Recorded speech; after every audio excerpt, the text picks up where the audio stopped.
रत्नागिरी में उद्योग मंत्री उदय सामंत ने दावा किया कि महाविकास आघाड़ी और उद्धव ठाकरे गुट के कई नेता उनके संपर्क में हैं। उन्होंने कहा कि ऑपरेशन टाइगर कोई एक दिन का अभियान नहीं बल्कि साल के 365 दिन चलने वाली प्रक्रिया है। सामंत ने उद्धव ठाकरे पर कांग्रेस की विचारधारा की ओर झुकने का आरोप भी लगाया है। वहीं राज ठाकरे की अपील पर जनता क्या फैसला लेगी यह आने वाले चुनाव में साफ हो ही जाएगा।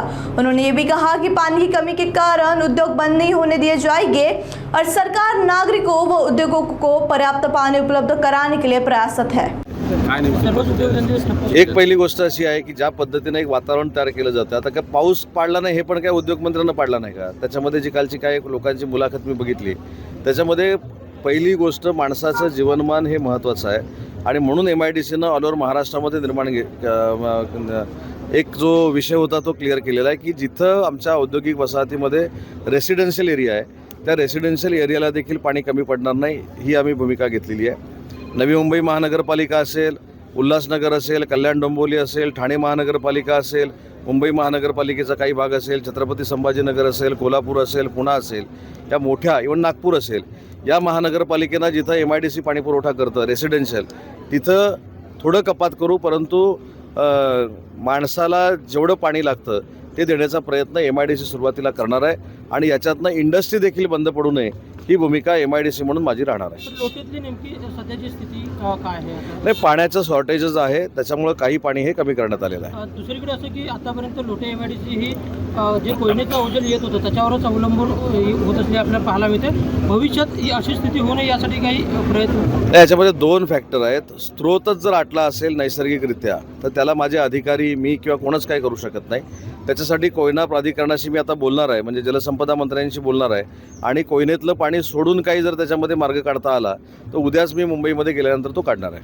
दुसरीकडे असं की आता ऑपरेशन टायगर संदर्भात आता यशस्वी झालेले आहेत, भविष्यात असे कोणते आणखी ऑपरेशन्स राबवण्यात येणार आहेत ते किंवा काय? काल तुम्ही माझी मुलाखत बघितली असेल किंवा मी सांगितलेलं प्रेस कॉन्फरन्समधनं ऐकलं असेल की आता ऑपरेशन 1 सक्सेस झालं, ऑपरेशन 2 सक्सेस झालं। असं ऑपरेशन टायगरला जर आपण नंबर द्यायला गेलो तर 365 दिवसाचे 365 नंबर त्याला द्यायला लागतील, कारण रोजच प्रवेश आमच्याकडे होतात। मी आता जिल्ह्यामध्ये देखील सांगितलं की आमच्याकडे देखील अशी एक सिच्युएशन तयार झालेली आहे, जी काय आता UBTची लोकं असतील, जी काय विरोधातली आमचे महाविकास आघाडीतली लोकप्रतिनिधी म्हणून निवडून आलेले असतील, ते सगळे आमच्या संपर्कात आहेत। म्हणजे काय ते टायगर ऑपरेशन नाही, त्यांना विकासाला निधी पाहिजे, विकासाची कामं त्यांची थांबलेली आहेत, तो विकास आमच्याकडनं ते करून घेणार आहेत। त्याच्यामुळे अशी रत्नागिरी जिल्ह्यामध्ये देखील प्रवेश करणारे भरपूर आहेत आणि अशीच परिस्थिती महाराष्ट्रामध्ये आहे। उद्धव ठाकरे यांनी शिवसैनिकांना मुख्यमंत्री करू असं सांगितलं होतं आणि स्वतः मुख्यमंत्री झाले।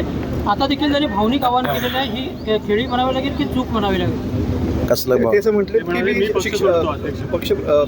पक्ष सोडतो नाही म्हणाले, पक्षप्रमुख पद सोडतो, पक्ष सोडून जाणार कुठं? हां, असं काही आरोप माझ्यावर होत असतील ते खरे असतील? आरोप कोणी केले? आरोप 4 वर्षापूर्वी आरोप म्हणण्यापेक्षा आम्ही पहिली वस्तुस्थिती सांगितली। त्याच्यानंतर 6 खासदार जे दिल्लीमध्ये UBTला बैठकीला उपस्थित नव्हते त्यांनी ही वस्तुस्थिती सांगितली आणि एक त्याच्यातली सगळ्यात महत्त्वाची बाब आहे की त्यांनी भाषणामध्ये असं म्हटलं की जेवढा काँग्रेसनं त्रास दिला नाही तेवढा आम्ही लोक त्रास देतो। किती दुर्दैव आहे बघा, ज्या काँग्रेसनं हिंदू हृदय सम्राट वंदनीय बाळासाहेबांच्या मतदानाचा हक्क काढून घेतला, पहिली शिवसेना फोडण्याचं काम राणेसाहेबांना बाहेर काढून काँग्रेसनं केलं, दुसरी पुन्हा शिवसेना फोडण्याचं काम भुजबळ साहेबांना बाहेर काढून काँग्रेसनं केलं आणि एवढंच नाही तर जे मला असं वाटतं की हिंदुत्वाचं प्रतीक आहे स्वातंत्र्यवीर विदा सावरकर, ज्यांना भारतरत्न द्यावा अशा पद्धतीची मागणी वंदनीय बाळासाहेबांची होती, त्या स्वातंत्र्यवीर सावरकरांवर काँग्रेस प्रचंड पद्धतीनं टीका करते। त्यांच्या मांडीवर हे सगळे जाऊन बसलेले आहेत आणि ते सांगतात की काँग्रेसनं आम्हाला त्रास दिला नाही। मला तर असं वाटतं की कालचं हे भाषण ही असलेली UBT काँग्रेसमध्ये आता विलीन होते की काय अशा पद्धतीचं भाषण होतं आणि जे माननीय एकनाथ शिंदे साहेबांनी 4 वर्षापूर्वी सांगितलं होतं की UBTची पूर्ण काँग्रेस झालेली आहे हे कालच्या भाषणानं सिद्ध झालं। त्याच्यामुळं राजीनामा जर UBTच्या पक्षप्रमुखांना द्यायचा असेल तर तो कार्यकर्त्यांना विचारून देऊन चालणार नाही, तो राहुलजी गांधी आणि सोनिया गांधींना विचारावा लागेल। साहेब, राज ठाकरेंचं आत्ताच त्या ठिकाणी भाषण झालेलं आहे, पुन्हा एकदा त्यांनी म्हटलं की मतदानावरती बहिष्कार टाका। ज्या पद्धतीनं सध्या भाजप आणि त्याचे घटक पक्ष राजकारण करतात ते योग्य नाही लोकशाहीसाठी, त्यामुळे बघा त्यांनी आता जनतेला आवाहन केलेलं आहे, मतदारांना आवाहन केलेलं आहे। त्या मतदारांना आवाहन केल्यानंतर मतदार त्याचा प्रतिसाद देतात की नाही हे भविष्यातल्या निवडणुकांमध्ये कळेल. आताच कशाला त्याच्यावर चर्चा करायची. पण त्यांचा हा सल्ला ते म्हणतात मी 2018 सालापासून हा सल्ला देतोय म्हणून. नाही, 2018 सालला जो सल्ला दिला तो 19ला पाळला गेला का? त्याच्यामुळे आपण पुढच्या निवडणुकीची वाट बघू.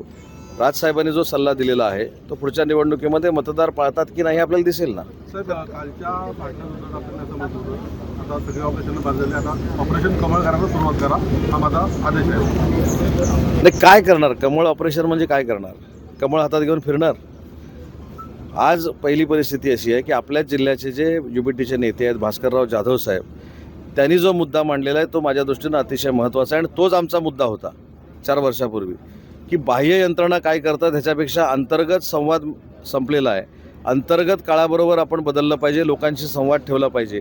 ही जी भास्करराव जाधव साहेबांची मागणी आहे, ह्या मागणीचं जर पालन केलं तर असलेली युबीटी टिकेल. धन्यवाद. चला.